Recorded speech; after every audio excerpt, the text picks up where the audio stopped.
नमस्कार, लोकसंदेश न्यूज मध्ये आपल्या सर्वांचे स्वागत। मी अक्रम शेख। पाहूयात आजच्या ठळक घडामोडी। कर्जत धाकटी पंढरी येथील सर्वांचे लक्ष वेधणाऱ्या राशीन लगत असलेल्या काळेवाडी ग्रामपंचायत सार्वत्रिक निवडणूक 2019 चे निकाल जाहीर।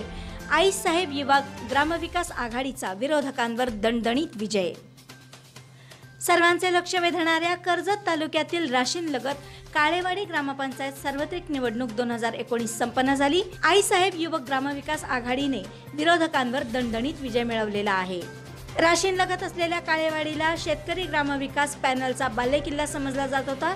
मात्र अशा राजकारणातील मातब्बर राज्यकर्ते, 5 माजी सरपंच, 45 माजी सदस्य पद भूषवणाऱ्या राज्यकर्त्यांना भला मोठा विरोधक असताना देखील आईसाहेब युवा ग्रामविकास पॅनलने घासून नाही तर ठासून विरोधकांचा पराभव केला आणि त्यांना दाखवून दिले की आता काळेवाडीला युवकांची गरज आहे, पोकळ भाषण करणाऱ्यांची नव्हे।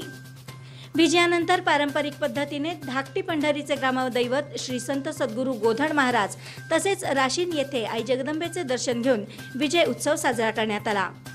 आईसाहेब युवक विकास ग्राम आघाडीने 10 पैकी 8 जागा जिंकून जनतेतून पहिले सरपंच होण्याचा ऐतिहासिक बहुमान पटकावला आहे। विजयी मते मिळालेले उमेदवार पुढील प्रमाणे: वार्ड क्रमांक 1 मधून सरपंच पदासाठी आणि सदस्यांना मिळालेली एकूण मते: सरपंच 434 पैकी 308, अण्णा काळे 283, सुनीता काळे 285।